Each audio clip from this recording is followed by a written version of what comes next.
ભક્તમાલમાં શ્વેત દ્વીપના પ્રભુ ભક્તોની કથા આવે છે. નારદજીને એક દિવસ થયેલું કે આ જગતમાં મારી જેવો કોઈ પરમ ભાગવત ભક્ત નથી, ભગવાનનું પ્રિય ભક્ત નથી. શ્વેત દ્વીપના એ પ્રભુ ભક્તોની કથા આપણા ગ્રંથોમાં આવી છે, ભક્તમાલમાં લખી છે.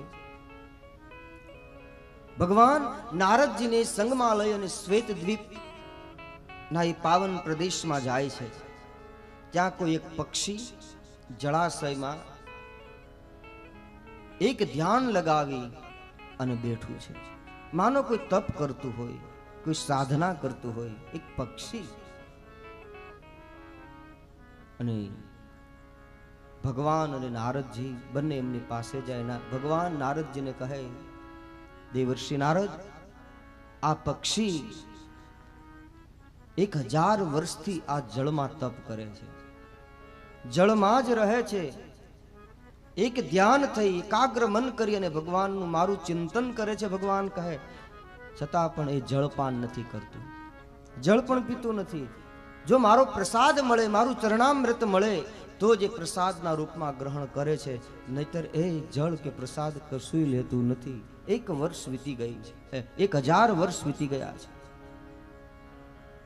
નારદજી તો એકદમ આશ્ચર્યચકિત થઈ ગયા અને એમ થયું, ભગવાનના આવા ભક્ત અને પક્ષી દેહમાં. બહુ જ પ્રભાવિત થયા. નારદજી તો નમન કર્યા છે. ભગવાનને કહે, પ્રભુ હું અહીંયા જ રહું, આવા પરમ ભાગવત તમારા ભક્ત હોય એનું સાનિધ્ય મળે તો કેટલું સુંદર કહેવાય. હું અહીંયા રહી અને હું પણ ભજન કરું. ભગવાને કીધું, નારદજી, જ્યાં ભગવાને એ જળ લઈ હાથમાં પોતે પાન કર્યું, જળપાન, અને પછી એ જળપાન ભગવાને એ પક્ષીને આપ્યું, એટલે પક્ષીએ પણ પ્રસાદીના રૂપમાં ગ્રહણ કર્યું, ચરણામૃત લીધું. આ જોઈને નારદજી બહુ જ પ્રભાવિત થયા છે.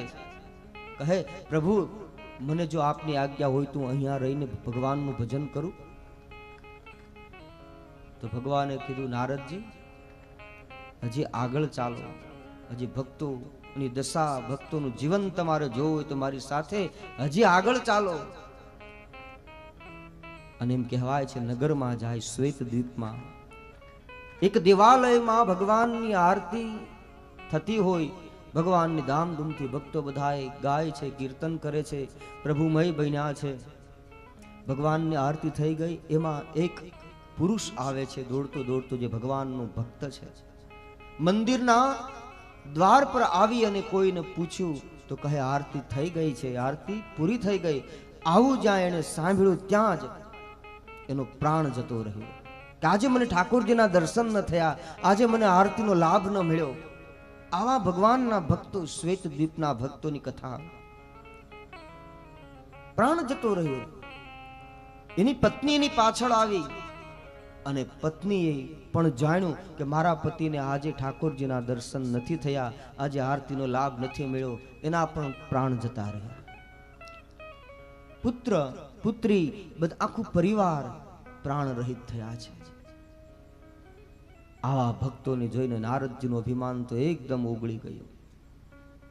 નારદજીને મનમાં હતું કે હું જ શ્રેષ્ઠ ભક્ત છું ભગવાનનો, હું જ વિશેષ માનું છું, ભગવાન મને જ વિશેષ પ્રેમ કરે છે. પણ આવા ભક્તોને જ્યાં જોયા ત્યાં નારદજીનું હૃદય પણ ભરાઈ ગયું. એ બધા ભક્તોની નારદજી વંદન કરવા લાગ્યા, પ્રણામ કરવા લાગ્યા. ભગવાનના ભક્તો ભગવાન માટે સર્વસ્વ સમર્પિત કરી દે છે.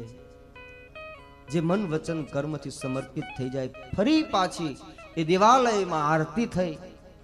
અને જ્યારે આરતી થઈ ત્યારે ભગવાન લક્ષ્મી નારાયણની પરમ કૃપાથી એ જે ભક્તો પ્રભુ વિરહમાં આર્ત ભાવથી પુકાર કરતા જે દેહ છોડ્યો હતો એમાં નવા પ્રાણ ભગવાને પૂરી દીધા. ફરી પાછા સચેતન બન્યા અને ઠાકોરજીની આરતીનો લાભ એને પ્રાપ્ત થયો, દર્શનનો લાભ પ્રાપ્ત થયો.